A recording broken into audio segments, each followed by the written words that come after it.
जय श्री माता जी।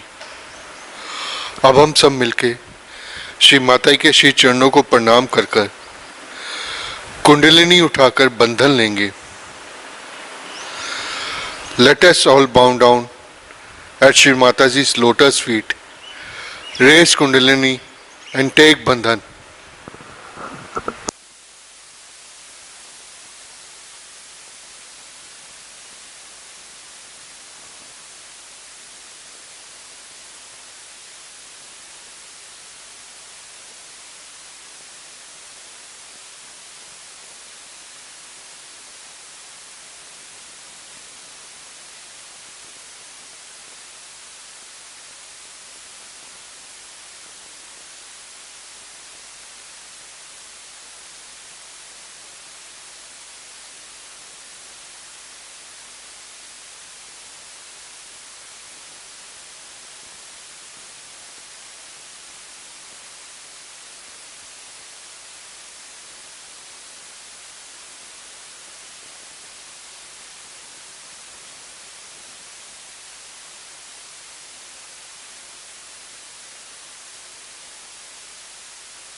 महामंत्र एवं श्री गणेश मंत्र।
सरस्वती महालक्ष्मी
त्वमेव साक्षात् श्री कल्कि साक्षात् श्री सहस्रा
जय श्री माता जी। अब हम श्री माता जी की अमृतवाणी को सुनेंगे।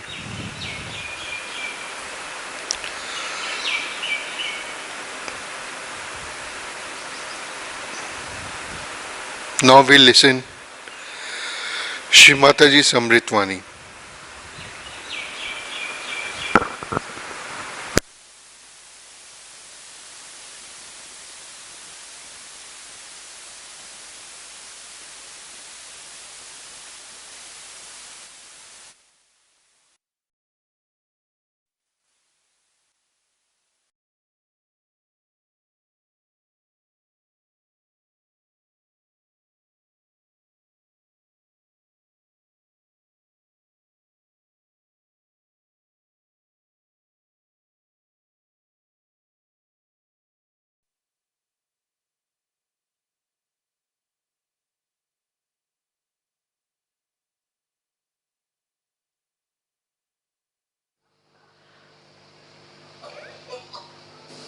In Sahaja Yoga,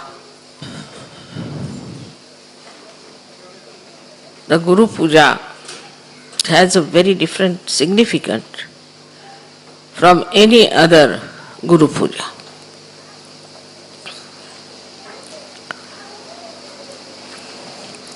When you worship your Guru,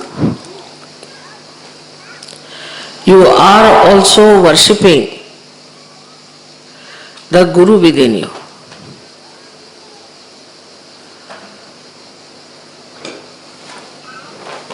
This is not in any other guru-disciple system,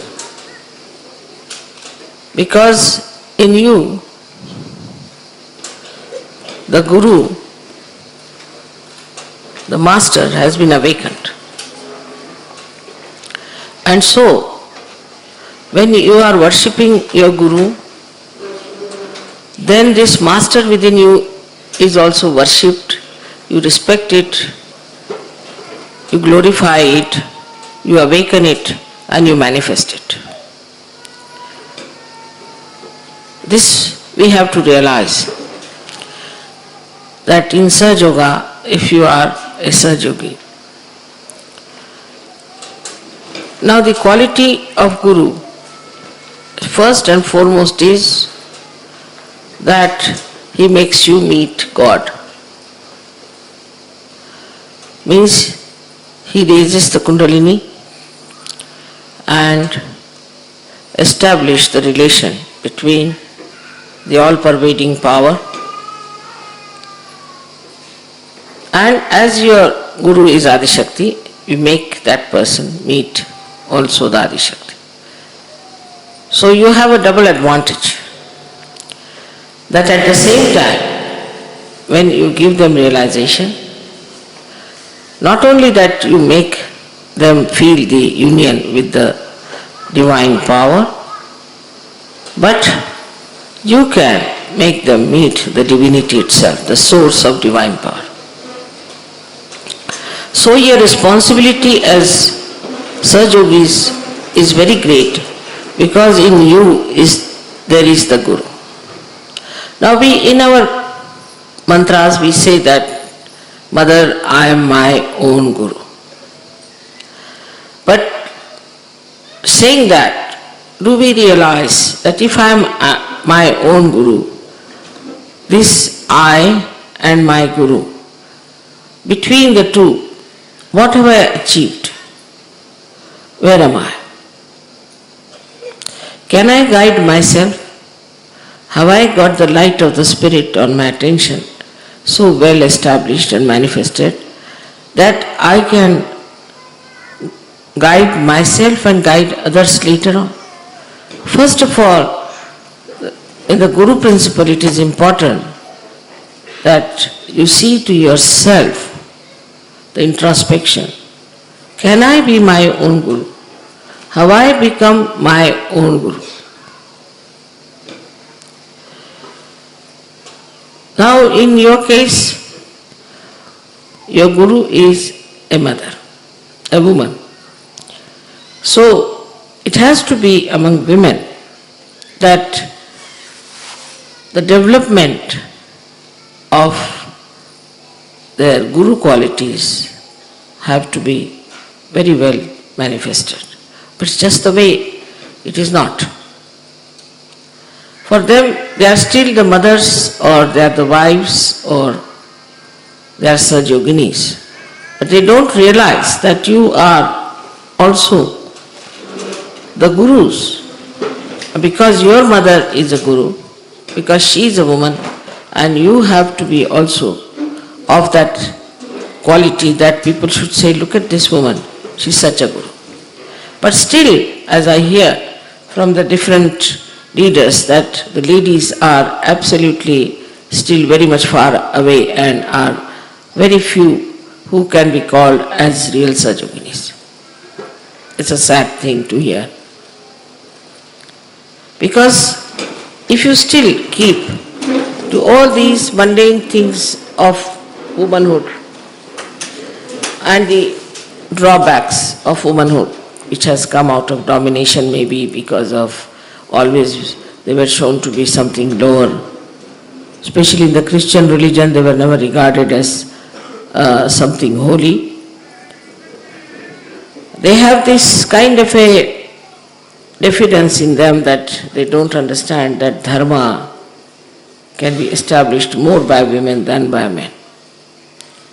And the Guru's work is to establish the dharma in the society, in the family, in relationships. All these gurus which are representing all these great symbols here have done nothing but have established dharma.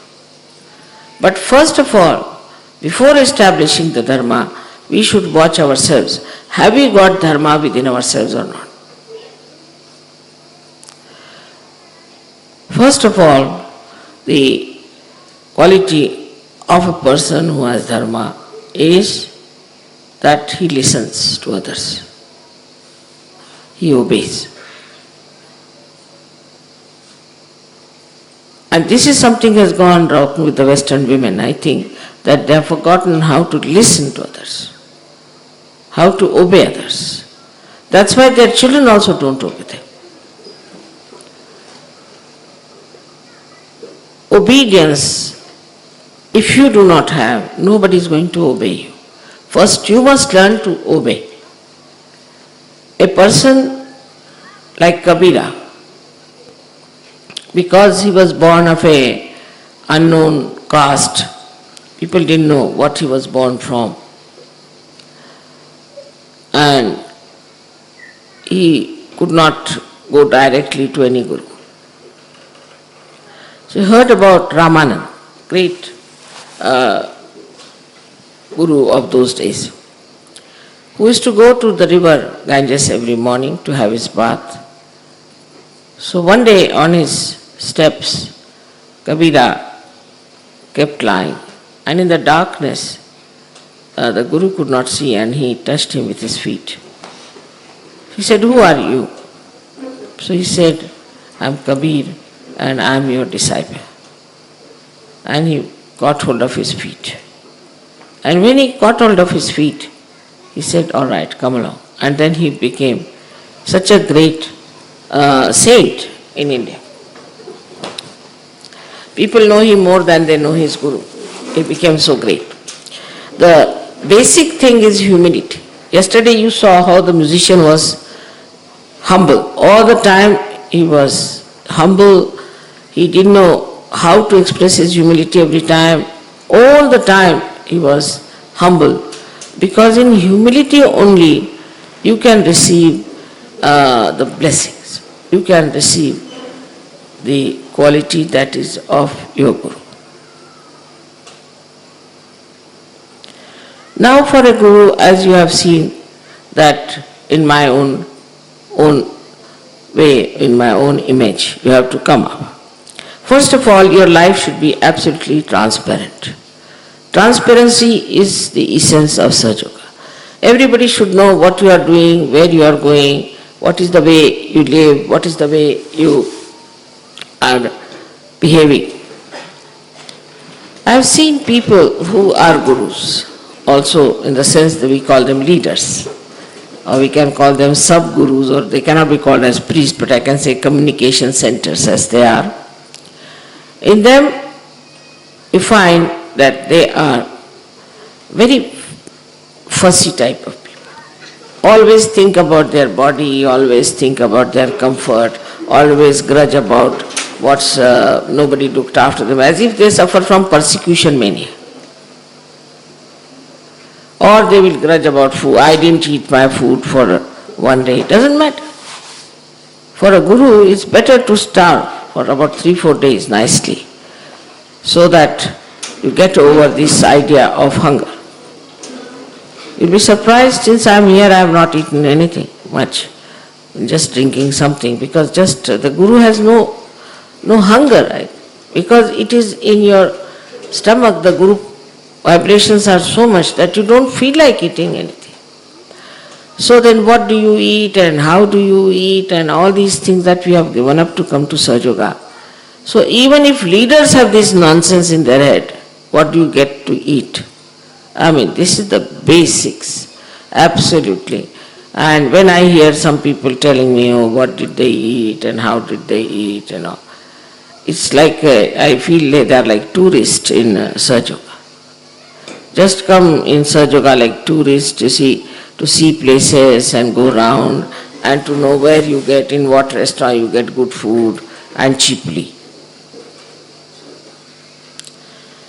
All this is so basically, absolutely not a manifestation of Guru principle. Now you have seen your Guru as she is. I do not know what I eat, what they give me, what I want. They go on giving me whatever they think I like. And I just don't know if I like that thing or not, or what is it. If they ask me, Mother, what will you have? I said, what will I have? I don't know really. What will I have? Anything. So there has to be no choices. First of all, not to waste your attention on choices. Of course, only on vibrations. I mean, supposing you go to a restaurant, find all kinds of funny vibrations there, people are getting drunk or anything, then of course you should say. But all the choices must be based on vibrations and not on material things. That you get something nice there, let's go there, and they'll travel for 50 miles to go eat something nonsensical. It should be all nonsense for all Sajogis. And when I say Sajogi, it means also Sajoginis. So the food part of it is aswada. You should not have any taste for any special food. Especially in France, to say that people may not like. But French are very, very conscientious or aware about the food part. I don't know how far they make really good food, but at least they think they eat very good food. So, the eating of good food is a kind of a addiction. It's a kind of an addiction. It's something like drug, that you must have good food.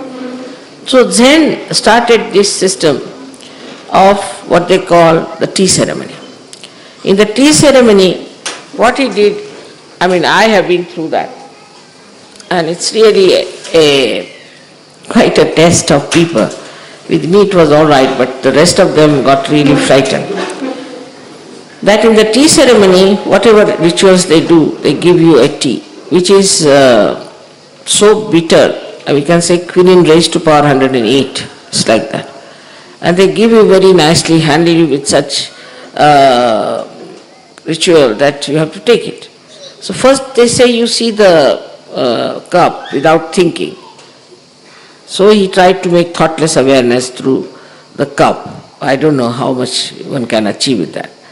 But that tea that you take once, your tongue is good for anything. And to compensate it, they give you something sweet, which is again sweetness raised to power 108. So sweet that it becomes bitter. So sweet. So this is just to conquer the tongue.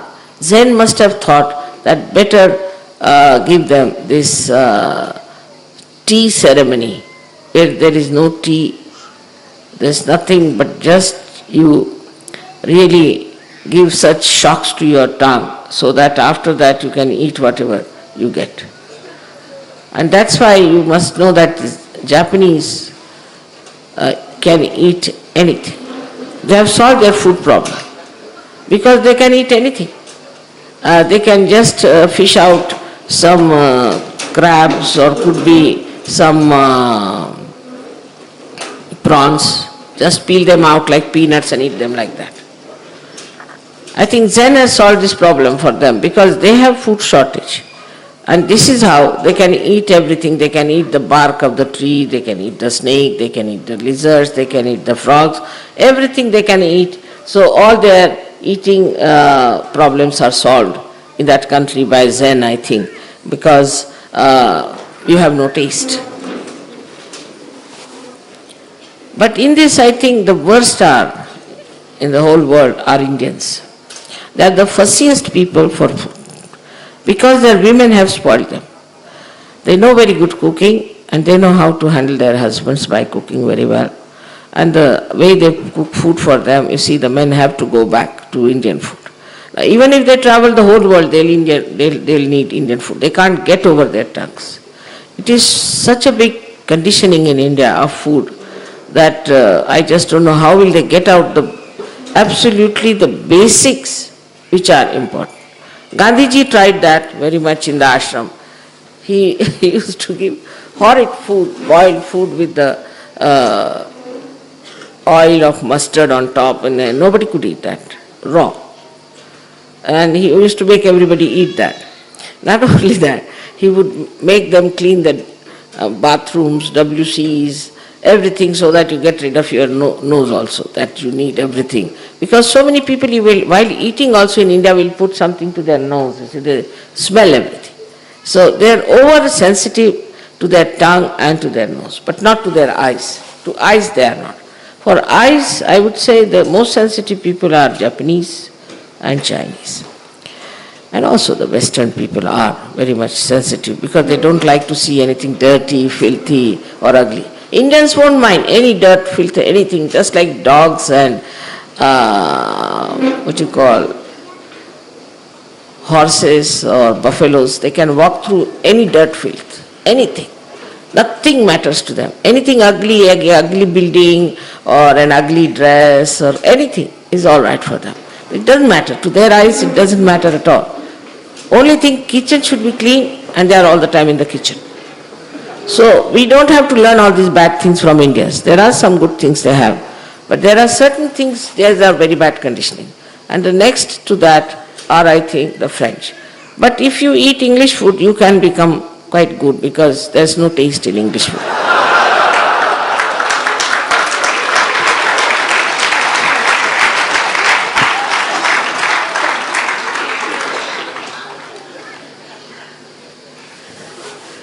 So I have no problem anywhere because I think I have no taste at all and I can eat anything. Anyway, it is cooked, it's all right. I don't bother about what is cooked, what is not cooked.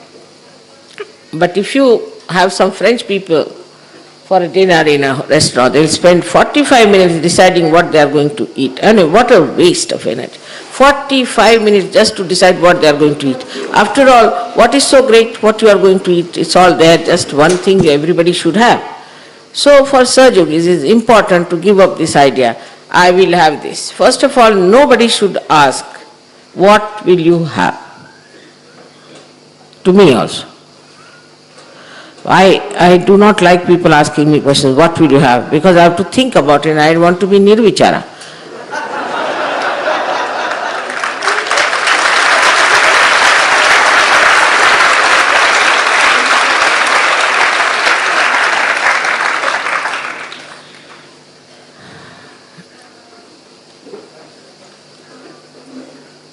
So, this is one big ordeal which we do not understand, how much we are attached to food. And food goes in the stomach. And not only that, it spoils our guru system but also spoils our physical system. So we should try not to look at food. That's why fasting was told to all the people who wanted to develop their Gurupad. So that they should not fast. But they do not fast normally because they think of food. So there's no fasting. I mean, fasting means that you go into nirvichara and don't think of food, but they are all the time thinking of food, so it has no meaning and you are just the same. Whether you eat it or not, your mind is eating it all the time. Then you start thinking, when will I end my fast and where will I go to have what? So this is a very basic thing that we should get rid of our habits, of our conditionings, what we are going to have and what food we are going to have. Our children also should be given a proper training about it. That is all right. Sometimes there is no salt, sometimes there is no sugar, doesn't matter. And sometimes there is nothing, doesn't matter. Nothing important for Sir Yogi. You can live without food for days together, no problem. So for a Sir Yogi, there is nothing like taste of food and hunger. There's only one hunger, is to be purified, to be clean. This is one of the things that dirties our mind, we should say, that we think about food all the time. Even in Russia, I found people carried all Indian things there. They were cooking all Indian things and I am poor thing, I can't eat anything. So they cooked, brought everything for me thinking I'm an Indian, but they don't know I'm Zen. I do not have sense of taste. So one to get over taste, one has to work out. It's an experiment we have to do with ourselves. Unless and until we introspect ourselves and do experiments, we cannot rise. Because though the Kundalini is trying her level best, but your conditionings are so great that it cannot pierce through and cannot make you onto that guru level. If you see the lives of all these gurus, they were married, they had children, they lived a normal life, but in their own personal life, they were absolutely detached people. So first detachment should come from food. And there, whatever you like, you just don't eat. That's the best way, because of liking something, supposing if somebody is fond of ice cream, he must have already spoiled his liver. So they give up. If you like pasta, give up pasta. If you like something else, just give up. Don't ask for it and don't eat it at all. So that, you see, your mind will get a little bit detached from it. It's very easy to achieve this detachment, I think, if you work it out in a sensible way. Just try to punish your body.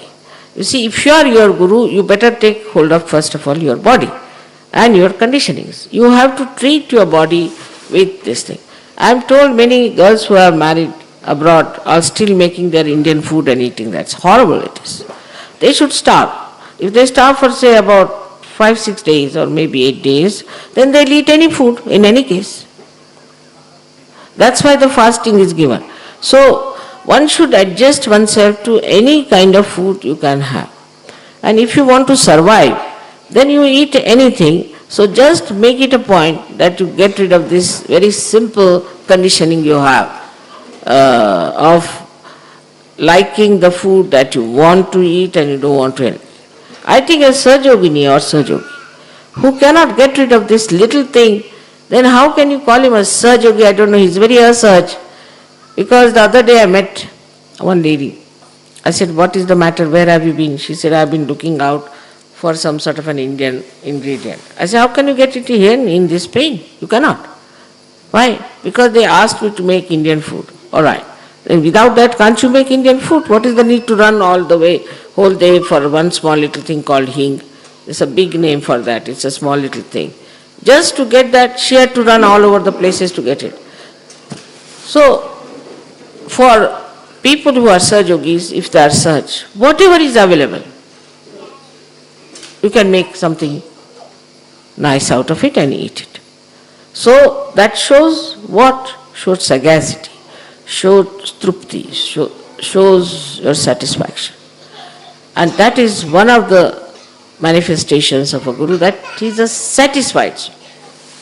He is just self-contained, doesn't bother. Now, for example, some people, especially in the West, thank God they are not spoiled by their wives so much. They don't have so much of conditioning. They can eat anything. I've seen that when they come on the Indian tour, all the Indians say horrid food was given and the poor things were eating that horrid food and this and that. And I asked them, which place you like the best? They said, Brahmapuri. I said, they were saying Brahmapuri had the worst food and everybody was complaining. No, Brahmapuri was the best because we could bathe in the river and we could sing and we could enjoy it. So that's the sign of one thing to get rid of your bad habits of food business. Now the second part is, for the body you need comforts. I must congratulate the Western Sajogis that they may be coming from any walk of life. I must say, Indians have to learn from them. They may be coming from any position or status. All of them enjoy the comfort of the spirit when they travel in the tour. They do not ask for, I haven't got a chair, I haven't got a bed, I haven't got a proper things. In this way, you see, you will realize that the body comfort is of no importance. We have just spoilt our body. There's no need. No need. Body you put it anywhere will sleep in any case. If you cannot sleep for 2 nights, all right, put on some music for 1 night or 2 nights as we had here. You will sleep anyway.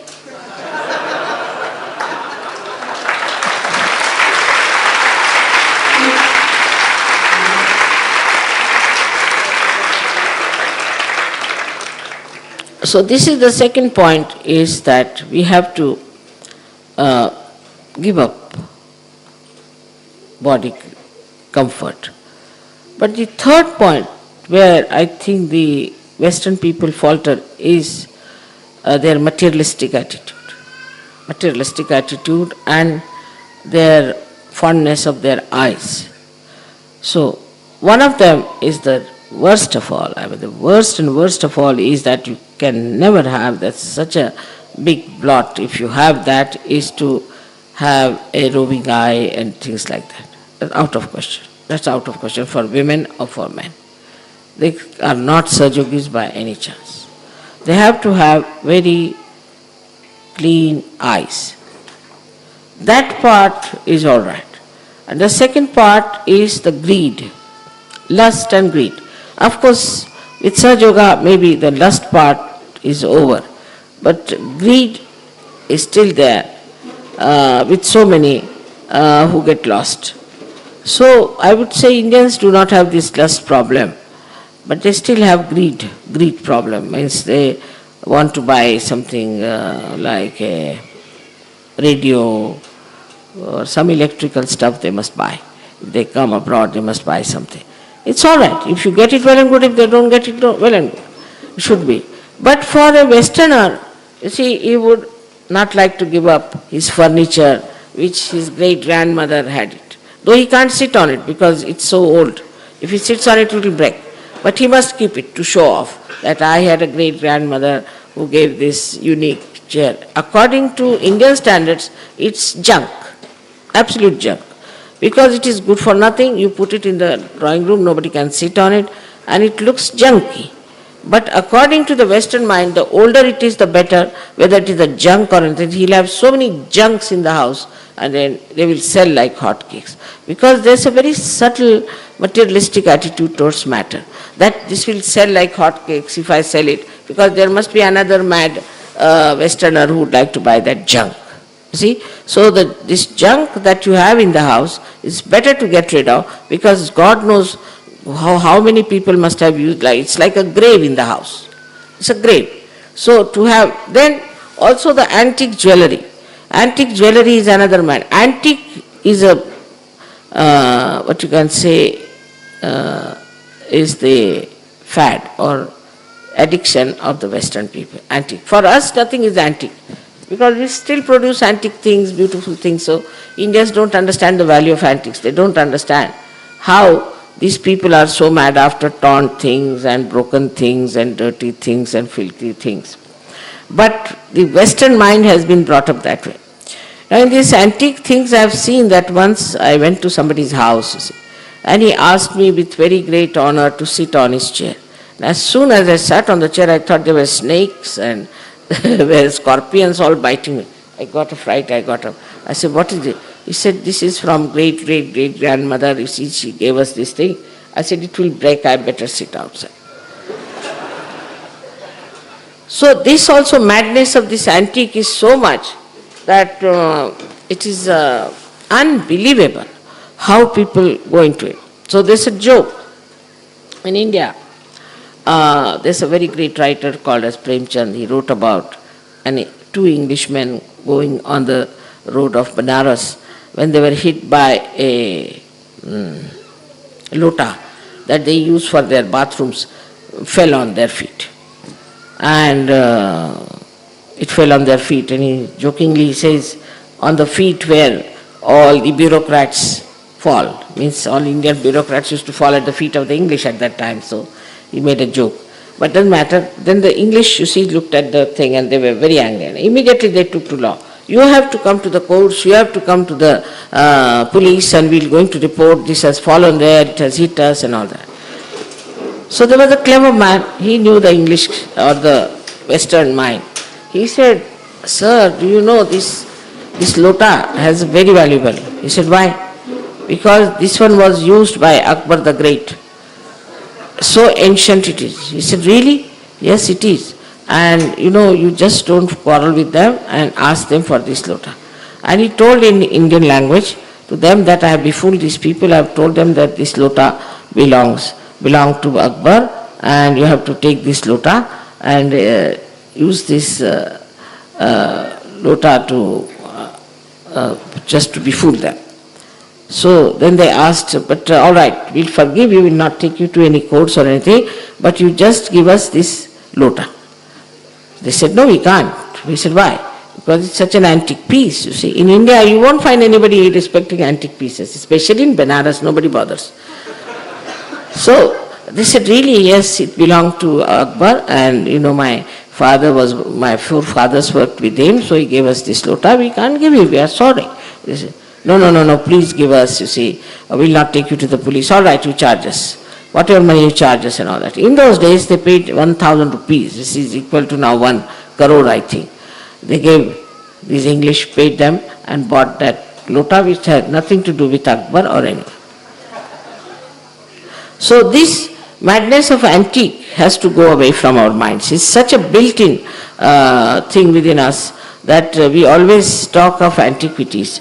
Perhaps maybe because of wars everything was destroyed, and whatever was in the olden times was something very beautiful and good, and now we are not making very good things, perhaps, maybe that is the reason. But now we are making nice things we can make. Now in England I was surprised the old crafts are coming up. Everywhere I go, the old crafts are coming up. So to respect antiques means you just stop making the old craft revive. Because you pay so much to the antiques, the same thing made today won't fetch the same price as it was. Now this has ruined our creativity, ruined our handwork, and it has ruined our whole, I think, the quality of our life, because the way we are mad after antiques. So this also should go from your head, that anything antique is something good. It's a very superficial value, if you see to it. Because people have think that antique is something expensive. It's just a marketing style that people have felt that this is expensive, that is expensive, so it's something great. To wear something stupid and to say that this is antique jewelry and go about. I mean, God knows how many people must have used it and must have worn it, and what must be the feelings of that person. So we have to understand that this conditioning that we have in our heads, that we must have something antiques with us, keep something of such value. I mean, these questions never arose before, so it's not written in any books. Any one of the books of the gurus is not written that don't care for antiques. They have written don't drink, don't smoke, all other things which spoils your nabi. They have written all these things. But they have not written that don't worry about antiques so much. You see, and I find that's a craze nowadays, and so we have to tell people that we have to be careful. Moreover, I feel the way people have gone to drugs and that maybe that because they use so much antiques that the bhoots from the antiques must have got them. Can't understand that why people are so melancholy all the time, crying, weeping and all. So the conditionings of these matter as we think it to be is to be absolutely taken out. Of course, I mean, in certain countries we should say that the antique things were made were good and nice. But only because something is antique, it should not be respected, because of its intrinsic value of aesthetics, that it's all right. But one has to see first of all the vibrations of everything. If the vibrations are good, then you should accept, otherwise no. Because we have the language of vibrations and we have to use the language of vibrations. Once you start using the language of vibrations, you'll be surprised how you will get complete picture as to what is to be done.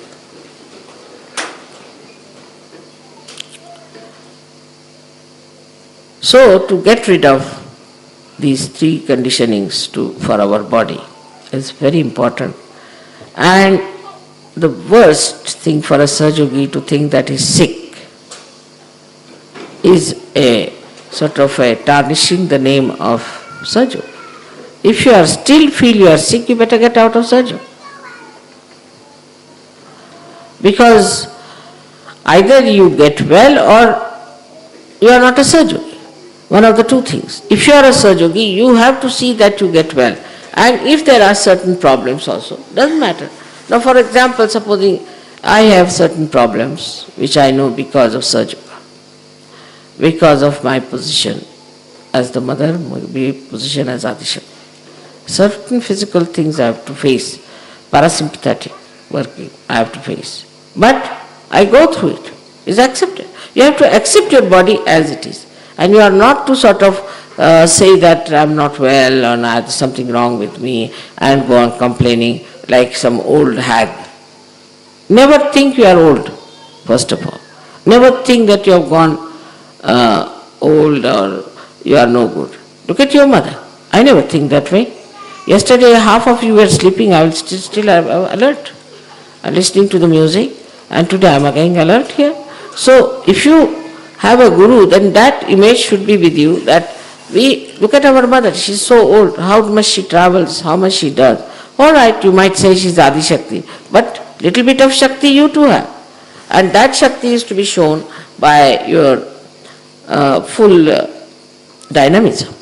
If you have no dynamism and if still feel very weak, that means you are not a surgeon. So just ask for any amount of energy can come to. That dynamism should be there. Now this I would say for the physical self, that one has to know that you are all younger and getting younger and younger, but not the stupidity of youth, but gravity, the gravity of the age. Actually, I have seen children who are born realized. They are very grave. They won't do anything that is not dignified.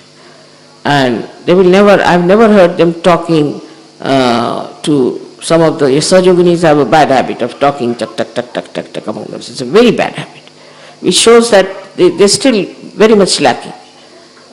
Just wearing saris or wearing bindis, you do not become a Sajogini. First of all, what is the gravity? You should only speak whenever it is necessary. So I have seen these Sajogis who are born realized children.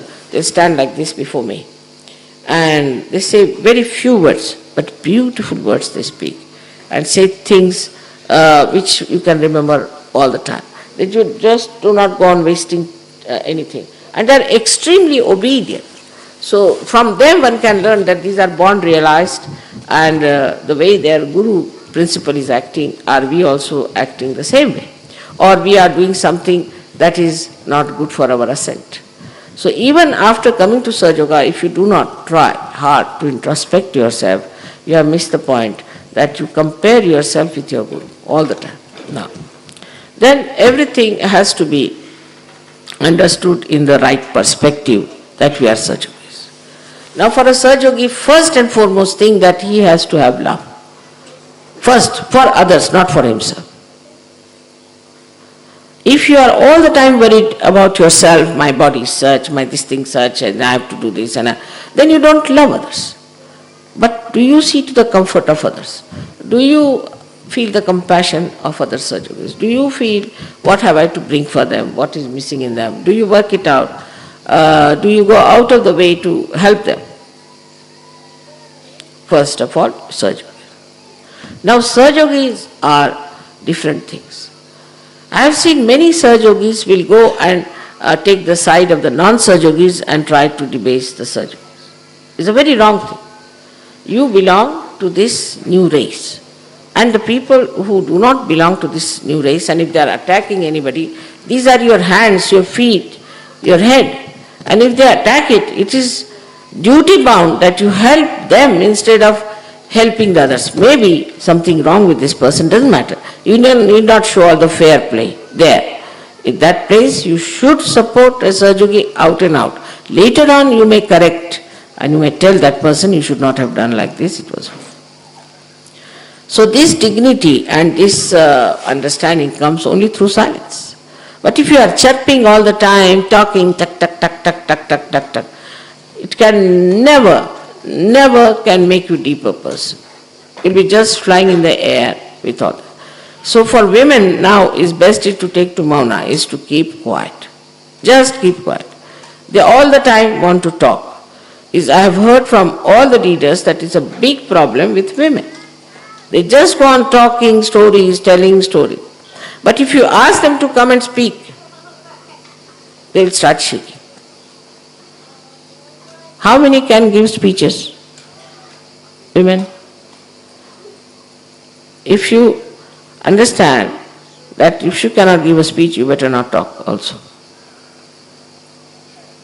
You should be able to give a speech because your mother is a woman, she gives speeches. Why can't you give some speech? You cannot. If I make you stand here, you will be shaking. I know that. But if it comes to murmuring souls, you are there. So that is one thing women have to be very careful.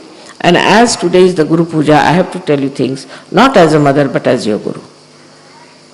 That if you have to ascend, the best thing is for you to stop talking. Maunam sarvartha sadhanam. Maun means to keep quiet. It gives you all kinds of facilities. Just keep quiet.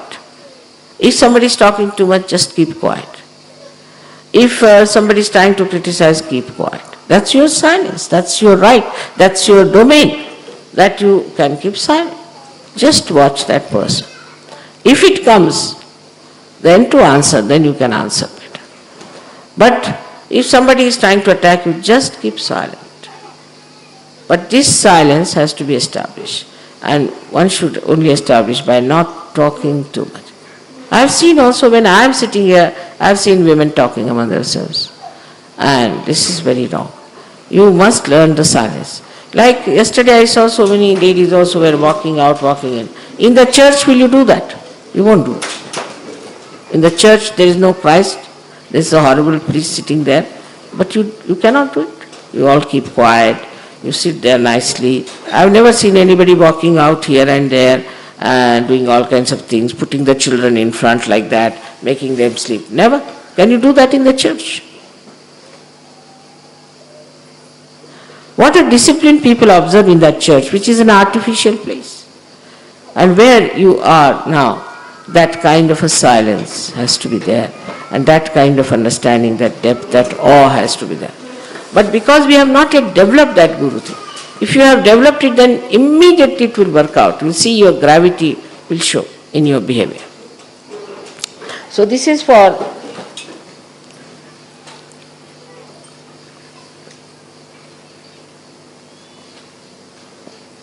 our attention not to be wasted. To discuss somebody, to discuss about others' characters, we have no business. Do we discuss the character of one hand to another hand? To discuss about what has happened about marriages, things like that. Also, marriage is just, in Sahaja Yoga, it's not such an important thing. Some people pay too much attention to marriage. You see, marriage becomes a headache. Also, then what about my marriage? Then again 10 minutes you see that person, what about my marriage? Again after 10 minutes, what about my marriage? You want to run away. I mean, you see, it's something becomes like a mania for people. What should we do? And the whole thing is all depends, or the whole programming depends on how you are going to get married. So you have come to Sahaja Yoga, you are sannyasis. You are not married people in a way. You are married only to Sahaja Yoga. That's your husband, that's your wife. And the so-called husband and wife are there. But if they are not Sahaja Yogis, then you are unmarried, definitely. So too much attention is paid in Sahaja Yoga to marriages. I have seen that. Before marriage, before Sahaja Yoga, marriage was a joke. Every third day there was a divorce. And people would run away and do all kinds of things. Then when they got married, after Sahaja Yoga, they are the greatest romantic people ever known in the whole world. I mean, all Romeo and Juliets going about. I just don't understand. Even in the Indian villages, people complain that what sort of these people are. I mean, they have no sense at all, and the way they go around, are they the saints? So that saintliness, that sannyas, that asceticism has to be expressed in our married life. I don't mean that you don't have relationship with your husband, but in a very private way. It has to be extremely private, and it should not be such a great thing to go into romanticism. You'll ruin the whole of Sahaja Yoga in the West if you start doing that nonsense.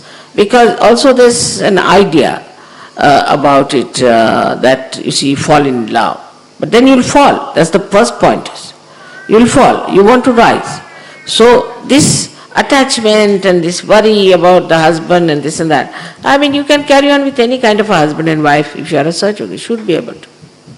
I mean, I know that's very simple. Your husband is a study, wife is a study, that's all. You study a person, what sort of a person is. But for that you have to have the witness state. And you have to see, you have to be detached. So in marriages, one has to be detached. But on the contrary, I find that just after the marriage, they want to organize some special thing for them to go to some sort of a honeymoon or some sort of a thing. I don't know how these ideas crawl up. These are coming from the old conditionings of things.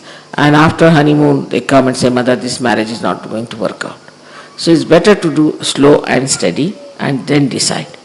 Because you just jump into honeymoon mood and come back and say, Mother, this I've started thinking and I don't think. I know of a lady who was jumping with an Indian gentleman, and she was on her way to Australia. In Singapore, she telephones that, Mother, I don't think this marriage will work out. And here everybody complained to me, Mother, these two are behaving in such a manner that Indians are rather embarrassed. So the sense of shame you must learn from Indians. They never, husband and wife never sit together in India. It's regarded as bad manners, and it should be with you also. That even in the puja, even in anything they are sitting in the public, what is the need to show your relationship in the public? It's only in the private. This is one of the things when if you start understanding, there will be a proper adjustment. Men should be with men in the public, women should be with the women together. But the women or men, whatever they are, whatever are their bad points should not be brought back.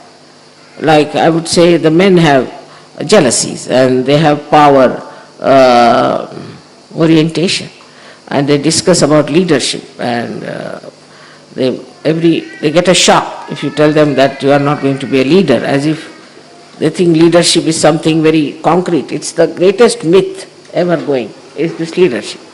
There's nothing like leaders in this Sahaja Yoga. It's just a joke. And your mother is very good at playing serious jokes. So be careful.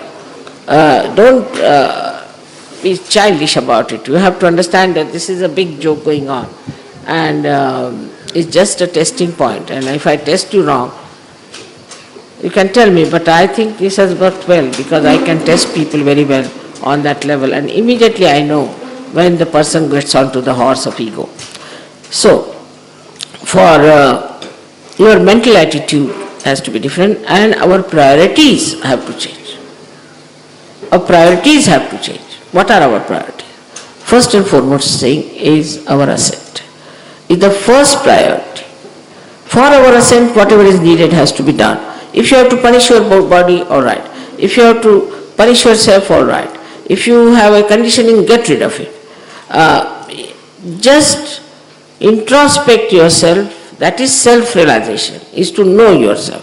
When you know yourself and know what is clinging on to it, just to remove it completely, work it out the way you like. Work it out the way you like. You see, it is very important that the body, mind, everything should be your slaves. Nothing should dominate. You should be on top of everything. How dare your body ask for anything? How dare your mind tells you anything? How this conditioning works on you. I am a Sahaja Yogi, I am above everything. Like the lotuses have come out of the ponds, you have come out of it. We have so many proofs to show that you are realized souls. I'll show you some photographs that I have to show that there is light. I can put light into you, they are all enlightened.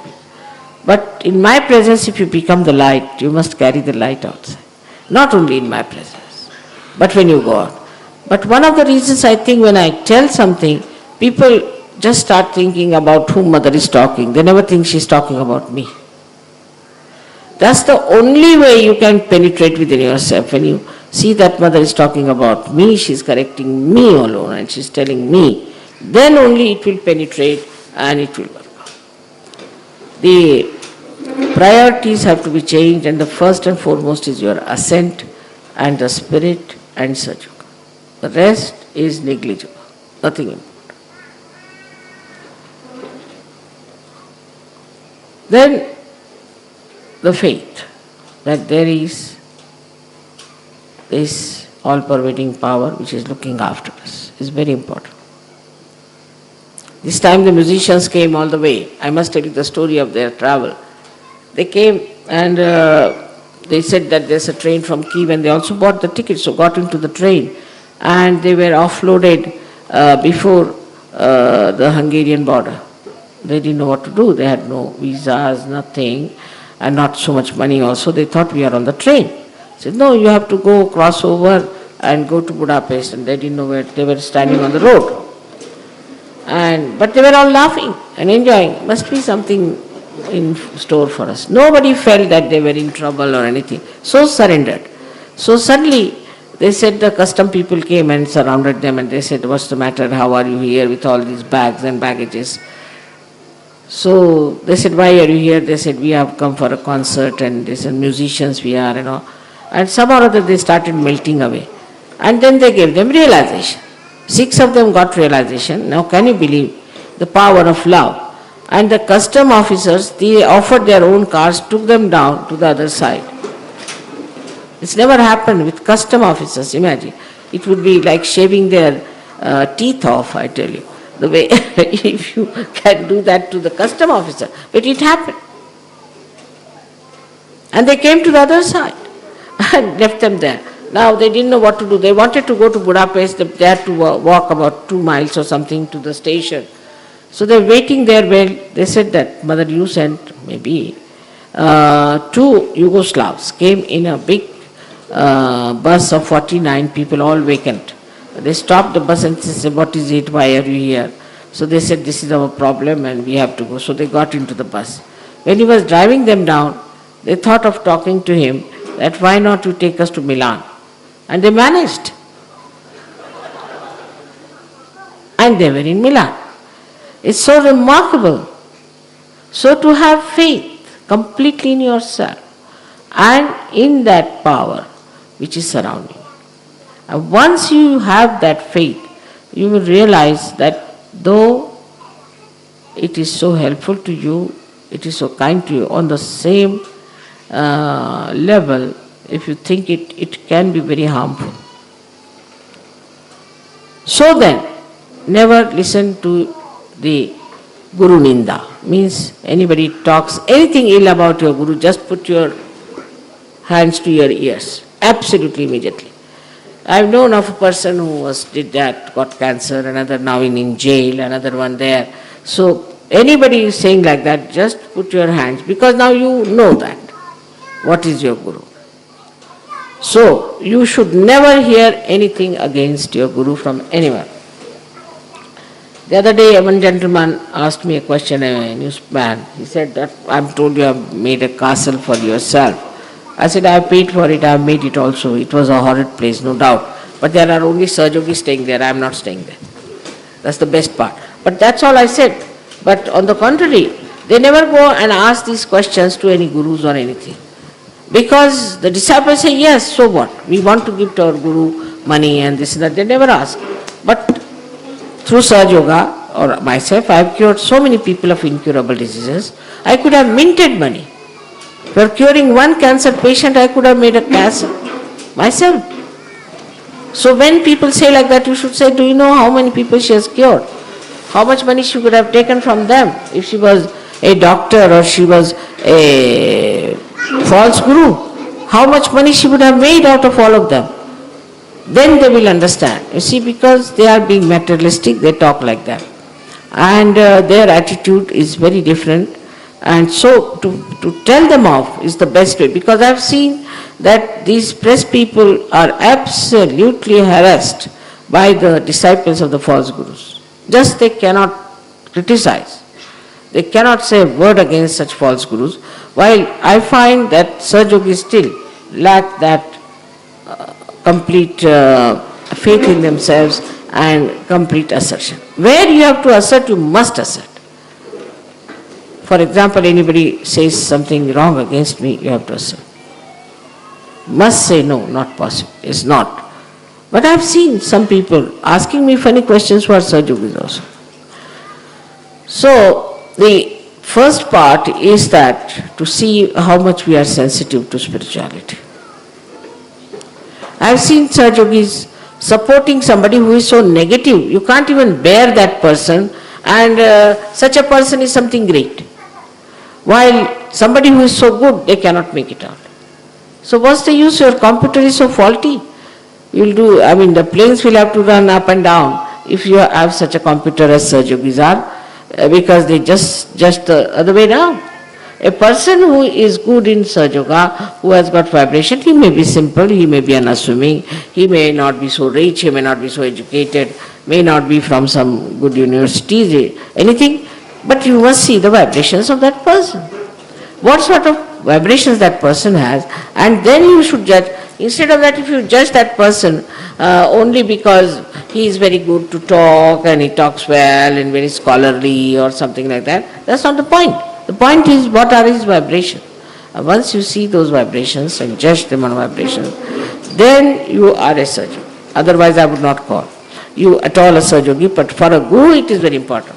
I have seen sometimes even the leaders supporting somebody who is absolutely horrid. I can't bear that person, even for 5 minutes. But here the guru sends him over to me.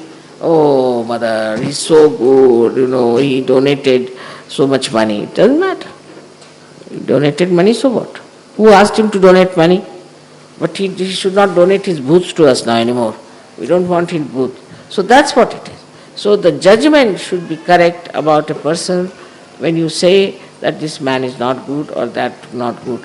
But mostly gurus themselves are caught up, and then they have ambitious, and if somebody doesn't listen to them, or somebody wants to give a lecture at a wrong time and somebody says you shouldn't talk like this or something, then they get angry.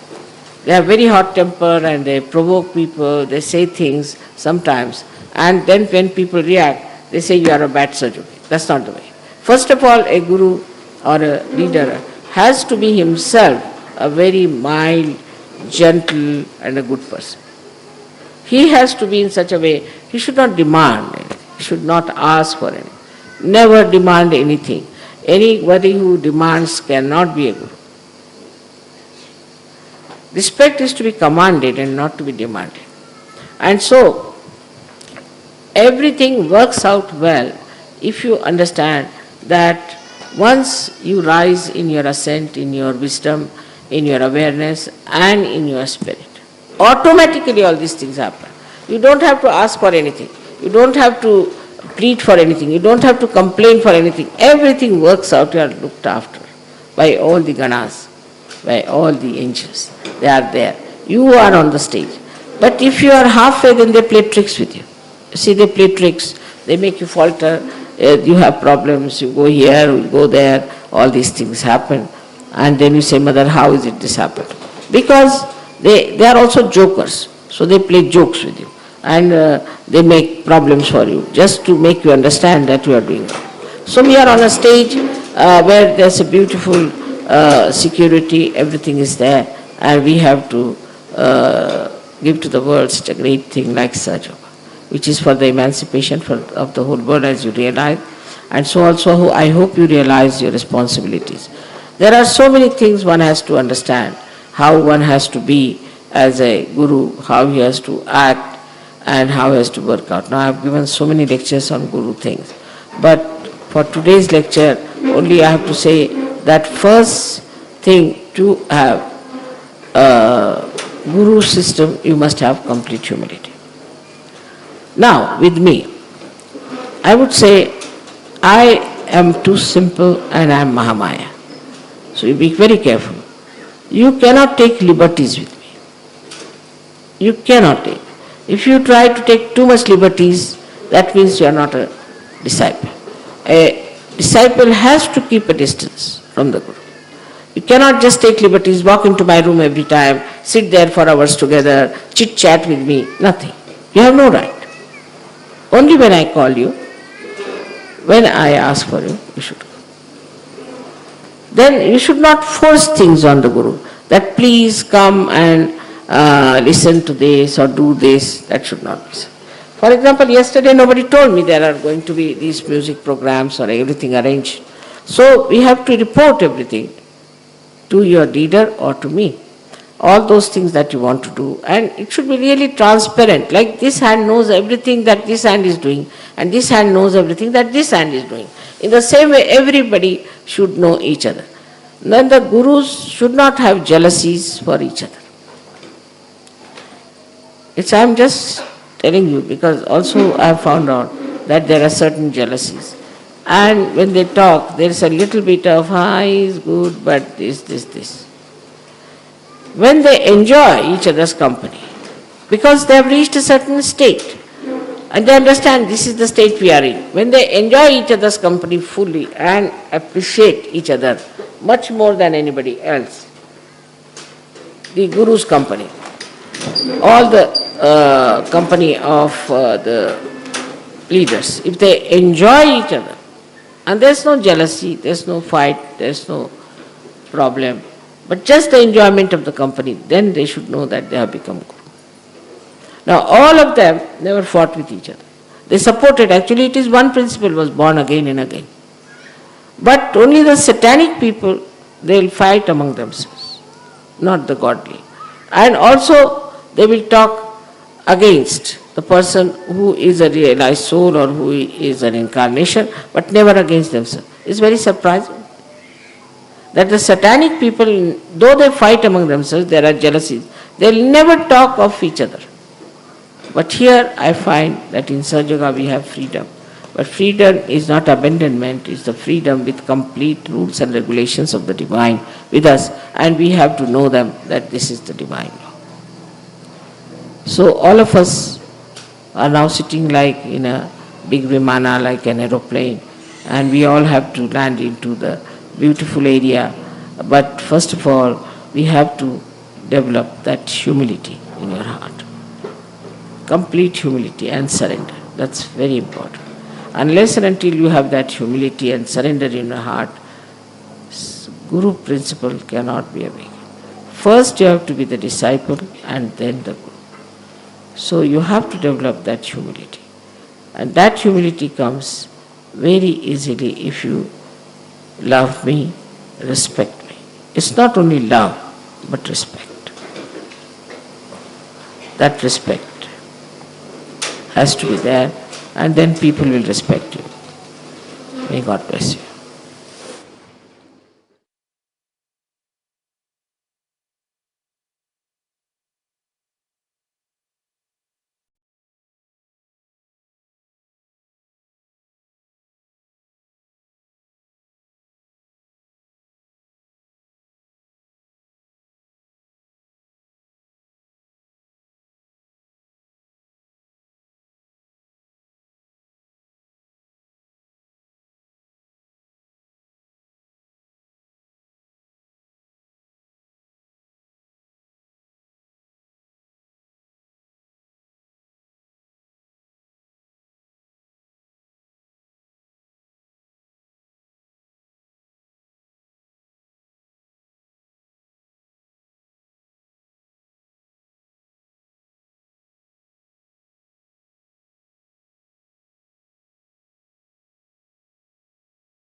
जय श्री माता जी।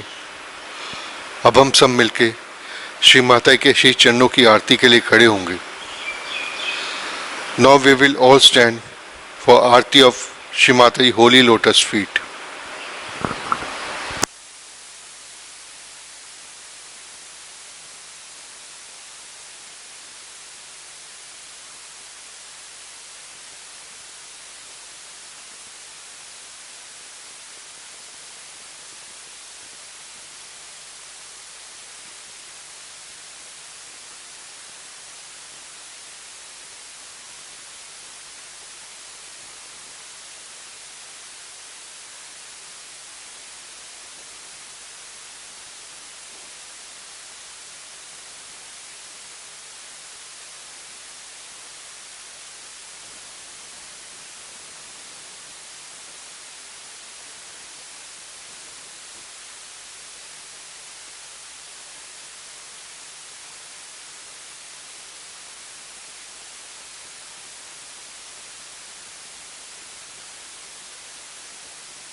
माँ सबको दुआ देना।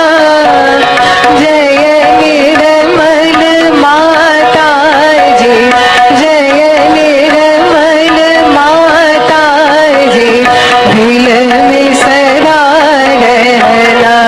माँ सबको दुआ देना, सबको दुआ देना।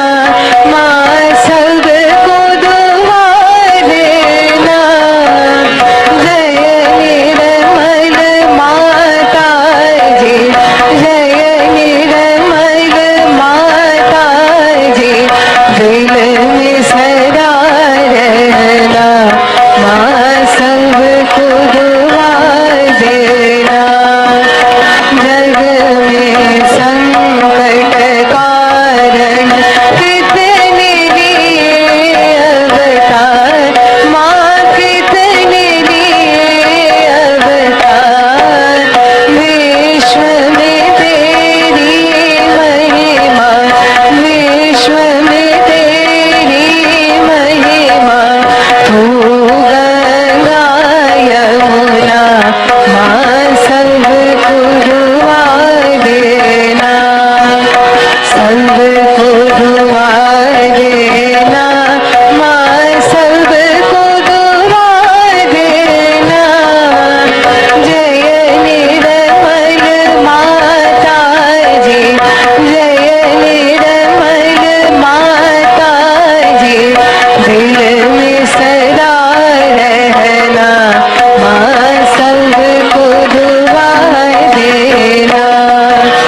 जो भी शरण में आया सुख ही मिला उसको, माँ सुख ही मिला उसको। बैठ के दिल में ओ माँ, बैठ के दिल में ओ माँ, लौट के ना जाना। माँ सबको दुआ देना, सबको दुआ देना। माँ सबको दुआ देना।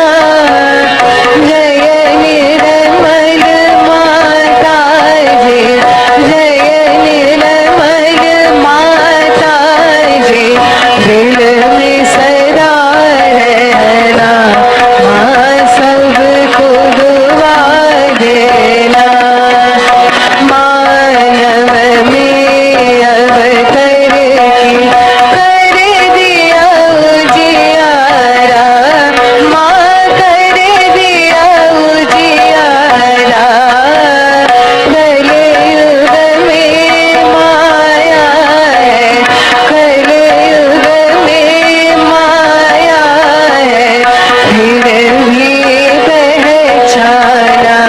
माँ सबको दुआ देना, सबको दुआ देना। माँ सबको दुआ देना। जय निर्मल माता जी, जय निर्मल माता जी, दिल में सदा रहना। माँ सबको दुआ देना। संत जनों की धरती है भारत माता, माँ है भारत माता। इस धरती पर आकर, इस धरती पर आकर दुख से दूर करना। माँ सबको दुआ देना, सबको दुआ देना। माँ सबको दुआ देना। जय निर्मल माता जी, जय निर्मल माता जी, दिल में सदा रहना। माँ सबको दुआ देना।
साक्षात् श्री शक्ति माता जी श्री निर्मला देवी नमो नमः।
श्री माता जी, आपका कोटि कोटि धन्यवाद कि आपने हमें अपने श्री चरणों की आराधना करने का अवसर दिया। Thank you, Shri Mataji, for giving us this opportunity to worship your holy lotus feet.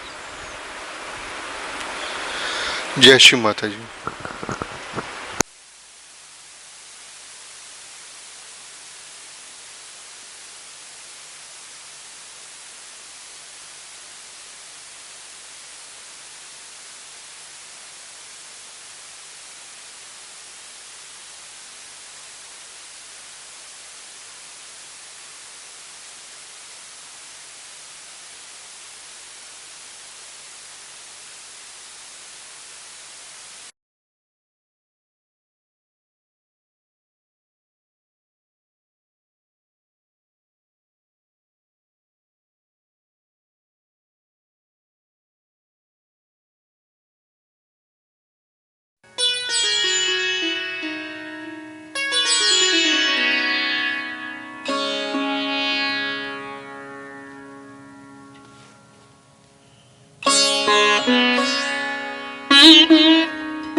Thank you.